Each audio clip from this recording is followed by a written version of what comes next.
ಓಂ ನಮಃ ಶಿವಾಯ.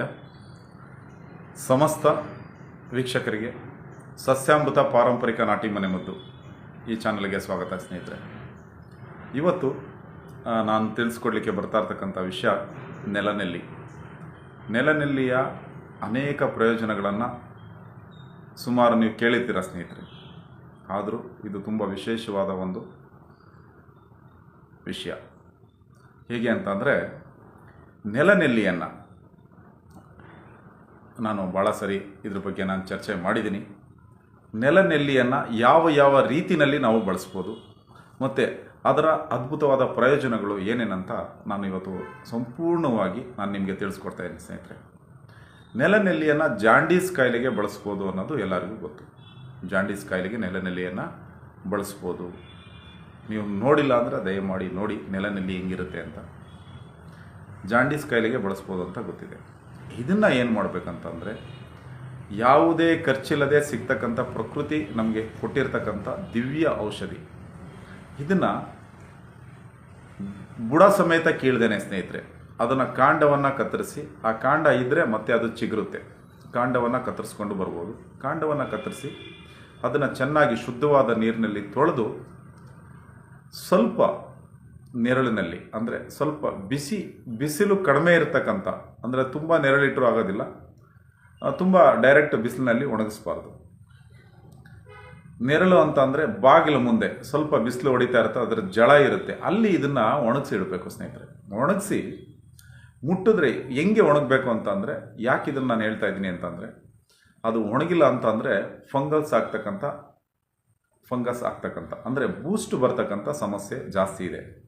ಅದರಿಂದ ಏನು ಮಾಡಬೇಕಂತಂದರೆ, ಅದನ್ನು ಹಿಂಗೆ ಕೈಯಿಂದ ಹಿಂಗೆ ಮಾಡಿದ್ರೆ ಪುಡಿ ಆಗಬೇಕು. ಆ ಒಂದು ಹಂತದವರೆಗೆ ನೀವು ಅದನ್ನು ಒಣಗಿಸಿ ಒಂದು ಗಾಜಿನ ಶೀಶೆ ಒಳಗಡೆ ಹಾಕಿಡಬೇಕು ಸ್ನೇಹಿತರೆ. ಗಾಜಿನ ಶೀಶೆ ಒಳಗಡೆ ಹಾಕಿಟ್ರೆ ನನ್ನ ಪ್ರಕಾರ ಸುಮಾರು 2 ವರ್ಷ ಇದನ್ನು ಬಳಸ್ಬೋದು.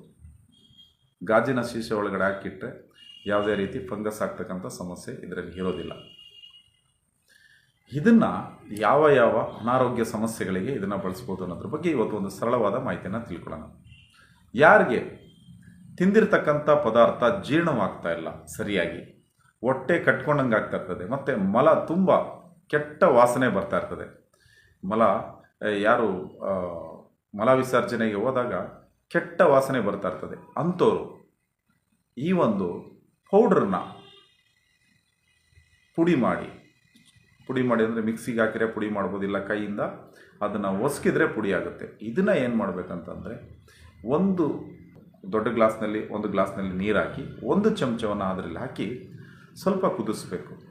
ಕುದಿಸಿ ಅದನ್ನು ಪ್ರತಿನಿತ್ಯ ಕುಡಿತಾ ಬಂದರೆ ಕರುಳಿನಲ್ಲಿ ಕಟ್ಟಿರ್ತಕ್ಕಂಥ ಹೊಲಸು ಮತ್ತು ಕರುಳಿನಲ್ಲಿ ಆಗ್ತಕ್ಕಂಥ ಸಣ್ಣ ಏನು ಗುಳ್ಳೆಗಳು, ಈಗ ನಾಲ್ಗಿನಲ್ಲಿ ಮೌತ್ ಅಲ್ಸರ್ ಏನಾಗ್ತದೆ ಅಂತ ಹೇಳ್ತೀವಿ, ಅಂಥ ಒಂದು ಸಣ್ಣ ಗುಳ್ಳೆಗಳು ಶಮನವಾಗ್ತದೆ. ಮತ್ತು ಮಲ ವಿಸರ್ಜನೆ ಮಾಡಲಿಕ್ಕೆ ಸಮಸ್ಯೆ ಆಗ್ತಾ ಇರ್ತಕ್ಕಂಥವ್ರಿಗೆ ಆ ಮಲ ವಿಸರ್ಜನೆ ಸರಾಗವಾಗಿ ಮಲ ವಿಸರ್ಜನೆ ಆಗ್ತಕ್ಕಂಥದ್ದು.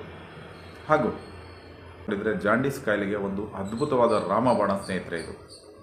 ಈ ಒಂದು ಅದ್ಭುತವಾದ ಗಿಡಮೂಲಿಕೆ ಔಷಧಿಯನ್ನು ದಯಮಾಡಿ ನೀವು ನಿಮ್ಮ ಮನೆಯಲ್ಲಿ ತಂದಿಟ್ಕೊಳ್ಳಿ. ಇದು ಭಾಳ ಕಾಲ ಬಳಸ್ಬೋದು. ಮತ್ತು ಇದರ ಯಾವುದೇ ವಯೋಮಿತಿ ಇಲ್ಲ. ಇದಕ್ಕೆ ದೊಡ್ಡವರು ಬಳಸ್ಬೋದಾ, ಚಿಕ್ಕವರು ಬಳಸ್ಬೋದಾ ಅಂತಕ್ಕಂಥ ಯಾವುದೇ ವಯೋಮಿತಿ ಇಲ್ಲ. ಹಾಗೂ ಯಾವುದೇ ಸೈಡ್ ಎಫೆಕ್ಟ್ ಇಲ್ಲ. ಅಡ್ಡ ಪರಿಣಾಮಗಳು ಇಲ್ಲದಿರ್ತಕ್ಕಂಥ ಅದ್ಭುತವಾದ ಔಷಧಿಯನ್ನು ಬಳಸಿ ಆರೋಗ್ಯವನ್ನು ಸರಿಯಾಗಿ ಇಟ್ಕೊಳ್ಳಿ ಅಂತ ನಾನು ಈ ಮೂಲಕ ತಿಳಿಸ್ಕೊಡ್ತಾ ಇದ್ದೀನಿ ಸ್ನೇಹಿತರೆ.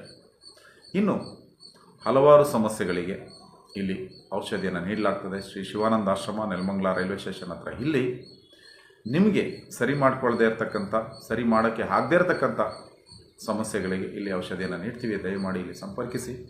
ಹಾಗೂ ಕುಡಿತದ ಚಟದಿಂದ ಯಾರು ಹೊರಗಡೆ ಬರಬೇಕು ಅಂತ ಇದ್ದರೆ ಅವರಿಗೆ ಔಷಧಿಯನ್ನು ಇಲ್ಲಿ ಕೊಡ್ತೀವಿ. ಹಾಗೂ ಕಣ್ಣಿಗೆ ಹತ್ತಿರ ದೃಷ್ಟಿದೋಷ, ದೂರ ದೃಷ್ಟಿದೋಷ ಮತ್ತು ಕಣ್ಣಿನ ಪೊರೆ ಇರತಕ್ಕಂಥವ್ರಿಗೆ ಇಲ್ಲಿ ಗಿಡಮೂಲಿಕೆಗಳಿಂದ ತಯಾರಿಸಿದ ಔಷಧಿ ಹನಿಗಳನ್ನು ಇಲ್ಲಿ ಹಾಕ್ತೀವಿ. ಸಮಸ್ಯೆ ಇರ್ತಕ್ಕಂಥವ್ರು ಇಲ್ಲಿ ಸಂಪರ್ಕಿಸಬಹುದು. ಸಮಸ್ಯೆಗೆ ತಕ್ಕ ಪರಿಹಾರವನ್ನು ಇಲ್ಲಿ ಪಡ್ಕೋಬೋದು ಸ್ನೇಹಿತರೆ.